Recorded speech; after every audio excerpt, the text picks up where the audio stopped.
Right, I'm going to fit in a game of blitz chess, so this will be 5 minutes.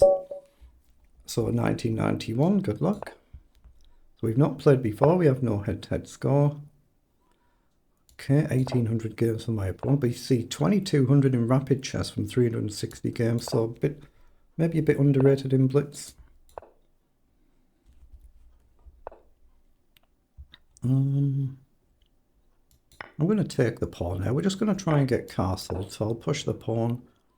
We've always got queen up if he comes down, but bishop up, knight down, I just take. Takes, knight down. Drop the queen back, looks fine. I mean, I've got bishop up as well, but I like the idea of challenging this bishop. Pre-move in case he takes, which he does, so we'll castle, so it's very symmetrical. So how do we break the symmetry? Dare we push? Give ourselves an isolated pawn. I think I'm going to try and push on the other side initially. And maybe drop the knight over to this side.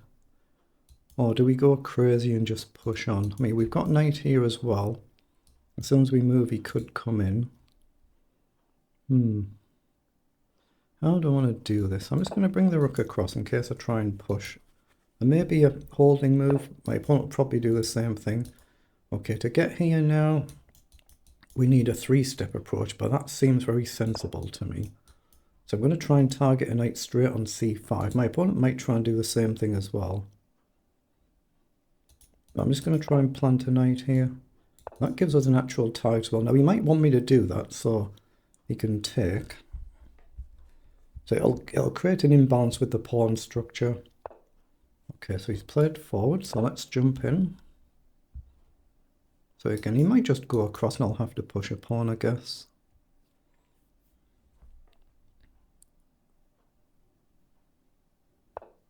Okay, he's gone the other way. I'm going to push a pawn anyway. It stops this annoying knight jump. So his bishop's gone back. So I'm going to put my bishop on the diagonal with a view to try and opening the file up and then get the rook on the c file. Not easy what else I can do though, is there? Not easy. Okay, I'm going to have to go g3. So I might have made a mistake pushing the h pawn there. I'll probably have to push an early e4, so I think I need to come across. Wow, he's really going for it, isn't he? I mean, I've gotten this knight back.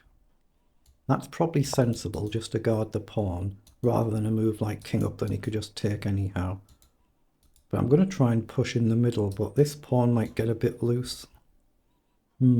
Or I need rook across, maybe even give up an exchange I might have to do. He's going for the very direct approach here. So best strategy to deal with it. Knight up could be a move. I guess he can just drop back. But yeah, rook across is logical. My opponent could do exactly the same thing.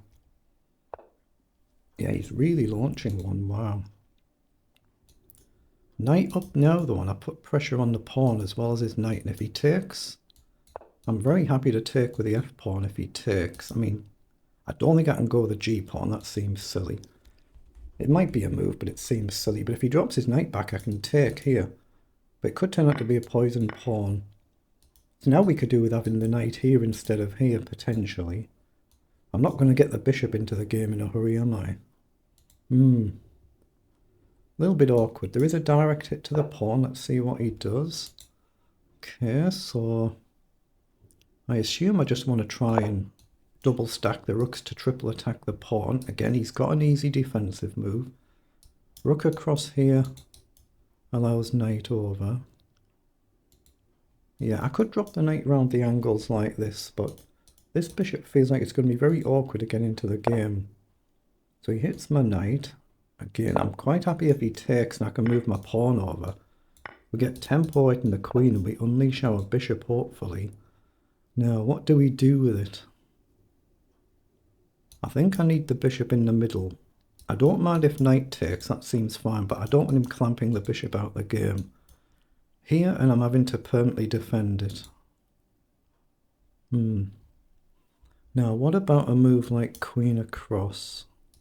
King over he might have to do. Then queen back. Down. That feels dubious, doesn't it? Just looking at whether to do queen over first. But I'm not going to take anywhere, am I? Let's just plant the bishop.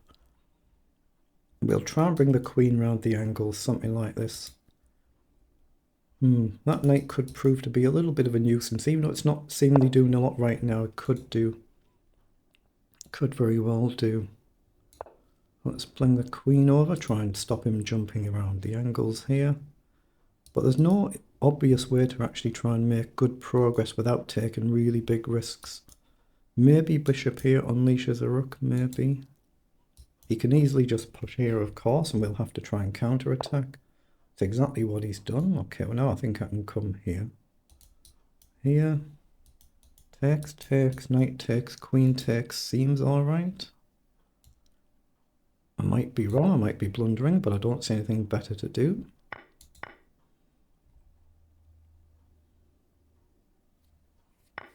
Okay, let's take. Hope we're not blundering. If we blunder, we blunder. That's just chess. Everybody blunders. You can see he's a very attacking player. But if I move my bishop, then I'm double attacking this pawn in one go. Trading bishop knight could be okay. We've got a pawn here, but could easily be lost. But what's wrong with pushing and pushing with a view to a trade? It's not doing a lot where it is it? Let's just push the pawn on. Here, takes, takes, and something takes, and we create an attack here. So it could be useful. Oh, he's allowing this straight away. Trade, trade, and I can just grab the pawn, right? Takes, takes. That feels okay. Doesn't mean it is, but it feels like it is. We create an attack here as well. Obviously, we double attack the rook if he just ignores it and doesn't take. Ooh, now that allows me to go here, right? And then just push the pawn on. What's his idea there? Yeah, he's got to be careful. There are mate threats here as well as a pawn push. So I can drop back here. He's got queen over. I've got rook up first.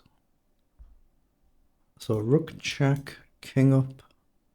I think I'm alright, but I see no reason not to just push my pawn there. Threaten to take with a check. Threaten a check here. So I'm looking at queen back. Again, he can go here. Trade, trade. I want to gamble and go here. I'm going to gamble and try and hit this pawn and hope I'm not getting checkmated letting him in here. It's a risk, but I do take with a check if I get a chance to take. Or even just trade with a check even if he pushes. We're both down to the last minute, so tight on the clock.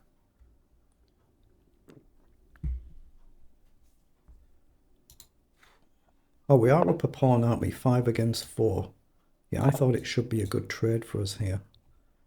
We hit the pawn and we threaten to double up on the 7th rank, and that's an immediate mate threat if we get it. If he comes up, we can just simply check. He's just resigned. Yeah, that feels like a very good game. Let's see how the engine says we actually played it. That felt like a good game. Oops, I didn't mean to scroll the moves there. So they're the move times. So let's request a computer analysis. I was meaning to show how many moves we'd actually played. 37 moves we've played there. Yeah, so in the final position here, we're +5 better. So we've played that really well from 0.7 here. That's where we've gained an advantage. So how have we done it? We've done 94% versus 86% accuracy, 18 centre pawn loss against 34. And where is the blunder? The blunder is knight takes b4, so you shouldn't have taken the pawn. And from this point, I think we've just played it very well. We've just simplified at the right position. And in this position, let's just see here, was it the right move? Turn the engine on. I've only got 2 lines on there. You can turn up to 5 lines, and obviously the more you do, the more resources that you'll be using up. So the engine likes all of the moves. These. It doesn't actually flag this move that we've done. But the more you let it think straight away, it's building up the advantage, isn't it? Like I say now, +7 actually with that move. And then takes, takes. Yeah, so instead of the +5 that initially said, the engine is saying it's actually +8 and just completely winning. So we played really well there.